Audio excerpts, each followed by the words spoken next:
Hello there, everybody. I am here to make a YouTube video, because I'm bored out of my mind. I will be responding to this article called Well-Evidenced Theories Can Be Wrong, Poorly Evidenced Theories Can Be Right. You may be wondering why I am doing this article specifically, what even got me to do this in the first place. You will see, as the article goes on, you'll get what's going on soon. Fascinating article in this month's Scientific American entitled The Case Against Copernicus. Yes, you read that right. The Case Against Copernicus. I have not actually read the article he's referencing here, as I do not have a subscription to Scientific American. However, he's making his own case for his own point in this article, which you will see very soon. So if he quote mines, misquotes, or has historical errors, it's not that big a deal. I would have liked to point that out, however, like I said, I cannot. And if there are historical errors, I will simply do extra research, so it's not a big deal that I have yet to read the article. I just want to make that clear. The authors aren't suggesting that Copernicus was wrong to challenge the geocentrism of his day, but they are arguing that those who resisted his conclusions at the time had reasonable grounds for doing so. The fact is that the observational evidence did not support Copernicus, but instead favored the modified geocentric model proposed by Tycho Brahe. Let's actually look at that model real quick. We see with Brahe's model, it is extremely similar to the heliocentric model Copernicus proposed and which is accepted today.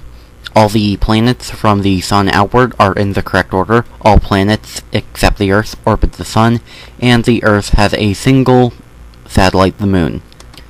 The only major difference between the heliocentric model and this geocentric model is that this is, well, geocentric.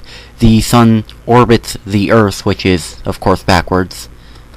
We now know that it is the other way around. Brahe and other astronomers of the time believed this model over heliocentrism for two main reasons. The first reason was that Brahe was unable to detect the parallax of the stars in the sky. Had he been able to see this, it would have been direct proof that the Earth moved in a uniform circular motion around the Sun instead of the other way around. I actually got this quote and the previous picture of Brahe's model from Iowa State University's website. I will link to the webpage below.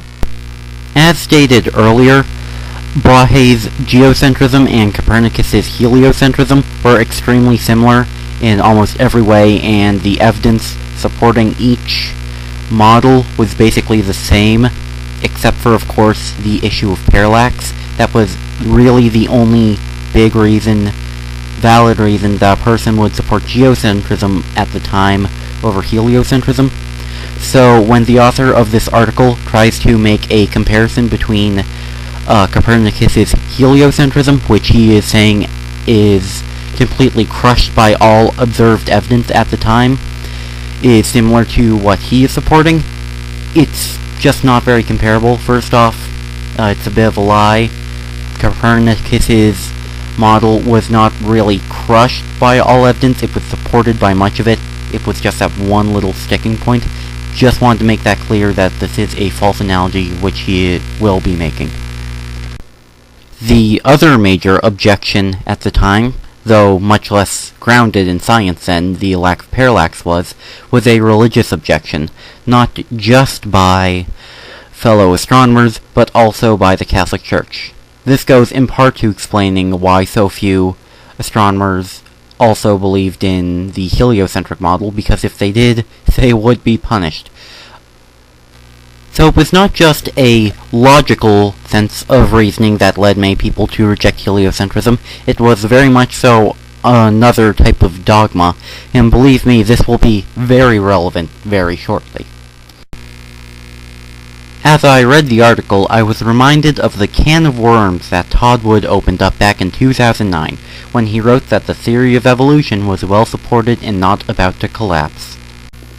That's right, folks, all along this was secretly a creationist article trying to make a comparison between heliocentrism and creationism. Hopefully by now I have shown to you that this is a false analogy. Heliocentrism is in no way on the same level of lack of evidence, unsupported nature that creationism is today.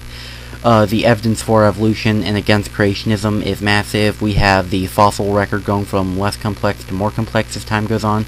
We have embryology showing that all fetuses start out very similar and differentiate as the pregnancy go on, even with fetuses of species, genuses, all that, being more similar to each other if they're close on the tree of life than species and genuses and what have you that are farther away.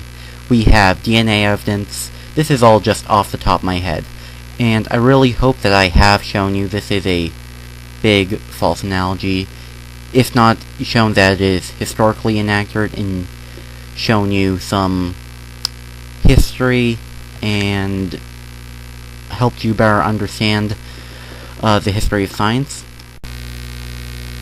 However, I have not really addressed his main point of the article, that poorly supported theories can be correct and well-supported ones can be wrong. And I'm not going to attack him or attack the article on this ground. He is entirely correct. Theories that we think are stupid or unsupported today very well could be proven right 20 years from now, 10 days from now, even tomorrow. Creationism and geocentrism could even be proven tomorrow. And evolution and heliocentrism could be proven wrong tomorrow.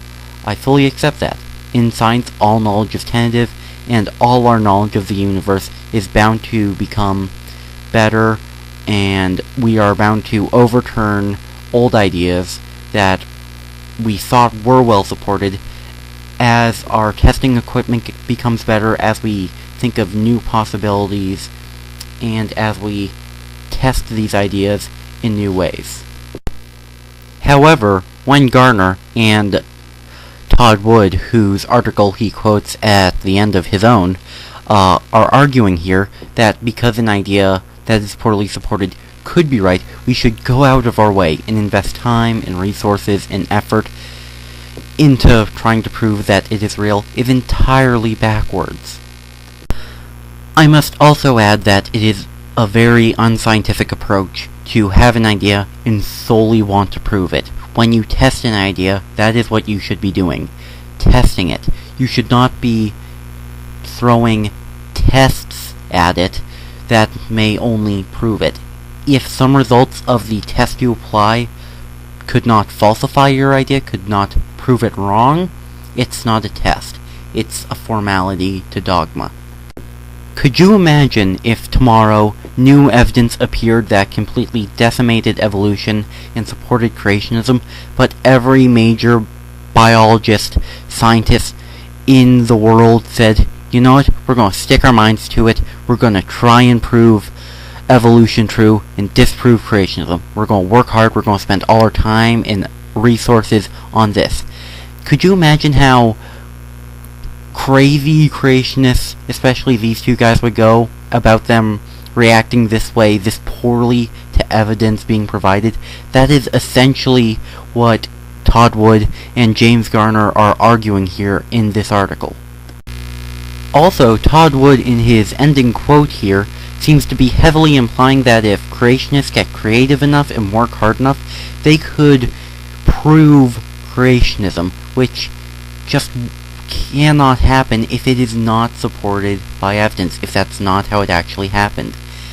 Every valid theory that explains how life differentiated on Earth, if life differentiated on Earth by a process of random mutations acted upon by natural and sexual selection, if that is really how life differentiated on Earth, every valid and working model of differentiation of life on Earth will have that idea at its heart, at its core of the theory of the model. It doesn't matter how hard you work or how creative you get, you can't prove an idea that is wrong. If we go back to this analogy between creationism and evolution as compared to geocentrism and heliocentrism, I think that there is a valid analogy to be found here. However, I do not think it is between creationism and heliocentrism. It is between creationism and geocentrism. With these two ideas, we see people become emotionally attached to them because of their religious belief and their own personal dogma. That is the real takeaway here.